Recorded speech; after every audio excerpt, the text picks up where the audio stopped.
दोस्तों, हड्डियां कमजोर होना, ऑस्टियोपोरोसिस की समस्या, बोन्स की जो डेंसिटी होती है वो कम होना, मांसपेशियों का कमजोर होना, जोड़ों में दर्द रहना और शरीर में कहीं भी सूजन आना या रहना, इन सारी समस्याओं को आज का ये अकेला नुस्खा ही खत्म कर देगा। नमस्ते, मैं हूं सचिन गोयल और लोक कल्याण के लिए चलाए जा रहे इस कार्यक्रम में आपका स्वागत करता हूं। इसके लिए आपको ये अलसी के बीज काम में लेने हैं। दोस्तों, ये जो अलसी है ना, ये 80-90 साल की एज में भी आपकी हड्डियों को एकदम मजबूत रखेगी, क्योंकि ये हड्डियों को घिसने से बचाती है। घुटनों में ग्रीस खत्म हो गई हो तो उसको फिर से बनाती है, और जोड़ों में जो कार्टिलेज होता है उसको घिसने से रोकती है। इसलिए जोड़ों के दर्द के लिए और हड्डियों को मजबूत बनाने के लिए, दोनों ही कामों के लिए अलसी बहुत ही बढ़िया चीज है। तो आपको 2 चम्मच अलसी ले लेनी है। इस नुस्खे में हमें बस इतनी ही अलसी काफी रहेगी, क्योंकि अलसी में फाइबर भी बहुत होता है और चिकनाई भी होती है। तो ये हमारे जोड़ों के घिसे हुए कार्टिलेज को वापस बनाने का काम बहुत तेजी से करती है। अगर किसी के घुटनों में ग्रीस खत्म हो गई हो या घुटनों से कटकट की आवाज आती हो, कमर में और कंधे में दर्द रहता हो, तो ये सारी परेशानियां भी अलसी से ठीक होंगी। अलसी को कच्चा खाने से ज्यादा फायदा तब मिलता है जब हम इसे रोस्ट करके या भून के खाते हैं।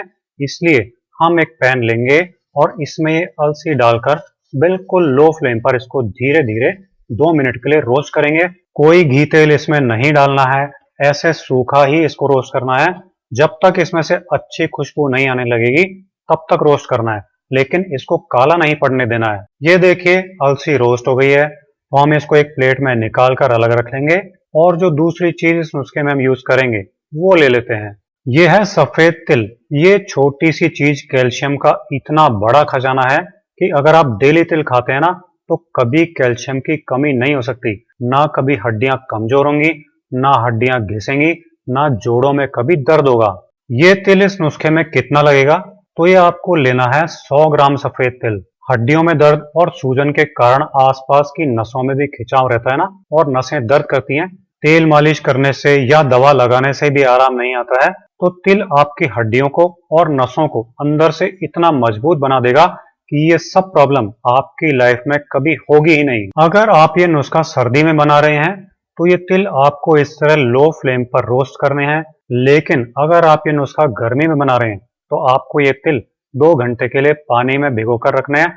उसके बाद ही रोस्ट करने हैं, बिना पानी में भिगोए रोस्ट नहीं करने हैं। रोस्ट करते करते तिल जब चटकने लगेंगे और हल्के गुलाबी होने लगेंगे, तब हम इनको भी प्लेट में निकाल लेंगे। बस अब एक चीज हम इस नुस्खे में और लेंगे, ताकि हमारी हड्डियों की हर तरह से सुरक्षा भी होगी और हड्डियां बेहद मजबूत भी होंगी। तो वो तीसरी चीज इस नुस्खे में हमको चाहिए, खसखस। दोस्तों, खसखस में कैल्शियम तो होता ही है जो हड्डियों को मजबूत बनाता है, लेकिन इसमें एंटी इंफ्लेमेटरी गुण भी होते हैं, जिस कारण खसखस के नेचुरल ऑयल से दर्द की दवाइयां भी बनती है। तो जब हम डायरेक्ट ये खसखस अपने नुस्खे में काम में लेंगे तो हड्डियां मजबूत करने के साथ साथ ये जोड़ों के दर्द को भी ठीक करेगी ही करेगी। खसखस हम कितनी लेंगे? तो ये भी हम तिल के बराबर ही लेंगे, यानी 100 ग्राम खसखस लेंगे।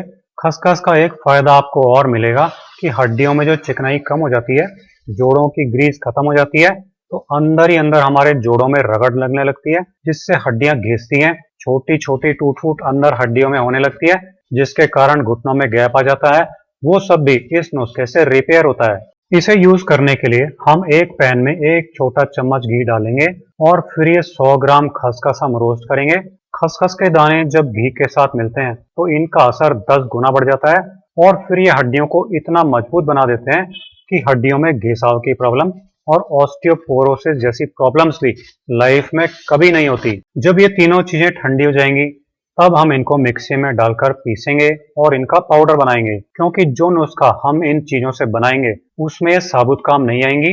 तो ये सब चीजें हम मिक्सी में डाल लेंगे और इनको पीस लेंगे। तो ये देखिए, ये हमने सब चीजों को एक साथ पीसकर पाउडर बना लिया है। ऐसा बढ़िया सा पाउडर आपको बना लेना है। अब चौथी और लास्ट चीज इस नुस्खे में हमको यूज होगी, गुड़। अगर आप गर्मी में नुस्खा बना रहे हैं तो धागे वाली मिश्री काम में ले सकते हैं, और सर्दी में बना रहे हैं तो गुड़ हड्डियों को मजबूत करने के लिए बहुत ही बढ़िया चीज है। ये हड्डियों को भरपूर कैल्शियम भी देता है और बॉडी में खून भी बनाता है, जिससे हड्डियों तक खून की सप्लाई एकदम बढ़िया रहती है, तो हड्डियां एकदम फौलाद जैसी मजबूत रहती हैं। गुड़ हमको लेना होगा सिर्फ 50 ग्राम, क्योंकि 100 ग्राम तिल और 100 ग्राम खसखस के साथ 50 ग्राम गुड़ काफी हो जाता है। अगर इस वीडियो को मेरे वो दर्शक भी देख रहे हैं जो गांवों से हैं, तो अच्छी तरह जानते हैं कि जोड़ों की सूजन और जोड़ों का दर्द दूर करने के लिए भी गुड़ बहुत बढ़िया होता है। क्योंकि गांवों में आज भी आंकड़े के पत्ते पर गर्म गुड़ का लेप लगाकर उसकी पुलटिस बनाकर मोछ पर बांधी जाती है। और आप ये जानकर हैरान रह जाएंगे कि गुड़ की ये पुलटिस एक रात में सारा दर्द चूस लेती है।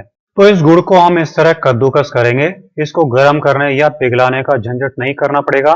इस नुस्खे में ये गुड़ इस तरह कद्दूकस करके ही काम आ जाएगा। अब जो हमने अलसी, तिल और खसखस का पाउडर बनाया था ना, वो पाउडर हम इस गुड़ में ऐड करेंगे और इसको एक बार अपने हाथों से इस तरह अच्छी तरह मिक्स करेंगे। फिर क्या करना है कि इसके 10 लड्डू बना लेने हैं। इससे क्या होगा कि करीब 20 से 25 ग्राम का एक लड्डू बनेगा। ये लड्डू आप एयर टाइट डिब्बे में आराम से 10 दिन के लिए बिना फ्रिज के स्टोर कर सकते हैं। बस अब ये एक छोटा सा लड्डू आपको डेली खाना है। इसको आप दिन में कभी भी खा सकते हैं। सुबह खाली पेट ही खाने की कोई पाबंदी नहीं है। हाँ, ये ध्यान रखिए कि जहां तक हो सके दिन में खाएं, क्योंकि बुजुर्गों को अलसी डाइजेस्ट करने में थोड़ा टाइम लगता है। आप चाहें तो इस लड्डू को खाकर ऊपर से एक कप गर्म दूध भी पी सकते हैं। अगर आपको दूध पसंद नहीं है तो ऐसे ही ये एक छोटा सा लड्डू डेली खाएं। 10 दिन बाद फिर से बना लें। एक बार में ज्यादा बनाने के लिए मैं इसलिए नहीं बोलता हूं कि अगर आप 10 दिन में फिर से बना सकते हैं तो बहुत पुरानी चीज क्यों खाएं। ये आप महीना 2 महीना डेली खाएं, आपकी हड्डियां एकदम फौलाद जैसी मजबूत हो जाएंगी। और अगर आपकी हड्डियों में और नसों में दर्द रहता है तो वो भी खत्म हो जाएगा। तो आप इस नुस्खे को यूज कीजिए और एकदम हैप्पी और हेल्दी लाइफ का मजा लीजिए। अगले वीडियो में आपसे फिर मुलाकात होगी।